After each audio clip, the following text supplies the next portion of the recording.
Welcome back to Carolina News. I'm Collin Speicher, breaking down the best sports news around the country. Let's kick it off with the Gamecocks. Gamecocks softball game was postponed yesterday after Charlotte had a positive COVID-19 test. They will be back on the diamond this weekend for a 3-game series against UCF. And Gamecock baseball couldn't rally last night, lost to Davidson Wildcats 4-9. They will head to Nashville for a huge SEC matchup against the Commodores. Currently, the Gamecocks are on a 4-game skid. Now, in my opinion, it is one of the most exciting days of the year. The first 4 is on later this evening, meaning March Madness is finally underway. The first 4 matchups include Wichita State versus Drake, the Spartans taking on the Bruins, Texas Southern against Mount St. Mary's, and App State versus Norfolk State. And here's a cool fact for you. The national champion usually meets these 4 statistics.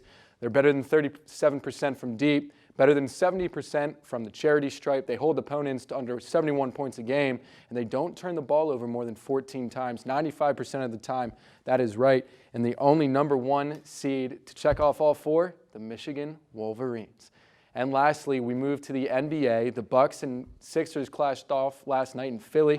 After the Sixers blew a 19-point lead, they finished the game on a 9-2 run with 2 clutch threes. That one from Danny Green, this one from Furkan Korkmaz to send the game to overtime, tied at 93. But Giannis Antetokounmpo took over against the Embiidless Sixers. He scored 10 of his 32 in OT, and the Bucks go on to win 109-105. The Mavericks took down the Clippers 105-89 in Dallas thanks to an MVP performance from Luka. Luka Magic put up 42 points alongside 9 assists and 6 rebounds.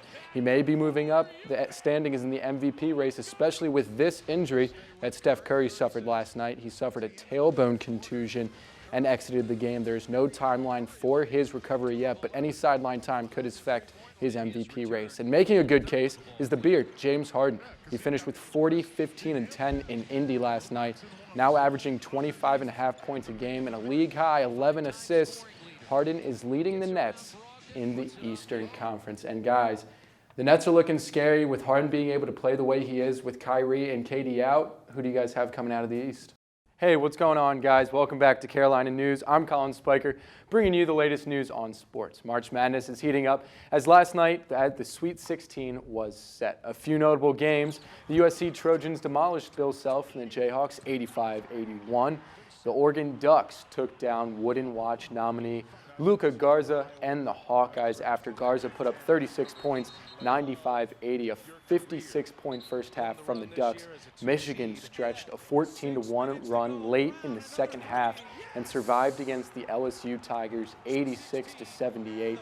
The overall number 1 seed, Gonzaga Bulldogs, showed their dominance in a 16-point victory over Oklahoma. The Sweet 16 begins this Saturday, and there are more double-digit seeds in the Sweet 16 than 1 seeds. It's the highest average seed in Sweet 16 history. Now, sticking with college basketball for a moment, remember when Zion Williamson blew up his shoe against UNC? Well, I'll be the first to admit that A, I never thought that could happen, and B, I never thought it would ever happen again, but I'm wrong. Last night, Ohio forward Ben Vonderplas pulled his best Zion Williamson impression and blew his shoe up.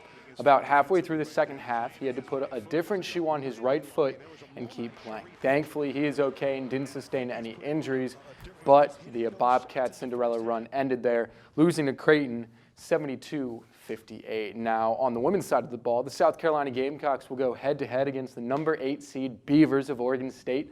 That game is tonight at 7 p.m. on ESPN. The winner will advance to the Sweet 16 to take on the winner of Georgia Tech versus West Virginia. And now over to the Diamond. After a comeback win for the Gamecocks over Vanderbilt on Sunday, they take the field against Citadel tonight at 7 p.m. Last time they met earlier this season, the Gamecocks beat the Bulldogs 11-7. And a quick highlight from the NBA last night, Ja Morant took flight against the Boston Celtics.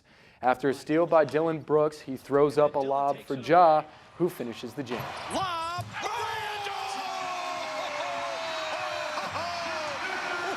Brooks, sensational play by Ja Morant. What an acrobatic move from Morant. The announcer said it best, sensational. And would Ja look at that. Memphis went on to win in overtime 132-126. And to wrap up your sports segment today, NFL free agency is rolling along. Cornerback Adoree Jackson signed with the Giants yesterday. Logan Ryan, his former teammate, brought him in. And then a former Gamecock, Mike Davis, agreed to a 2-year deal with the Falcons. And guys, I'll be honest with you. So far this offseason, I think the Bucs, they've been having the best so far.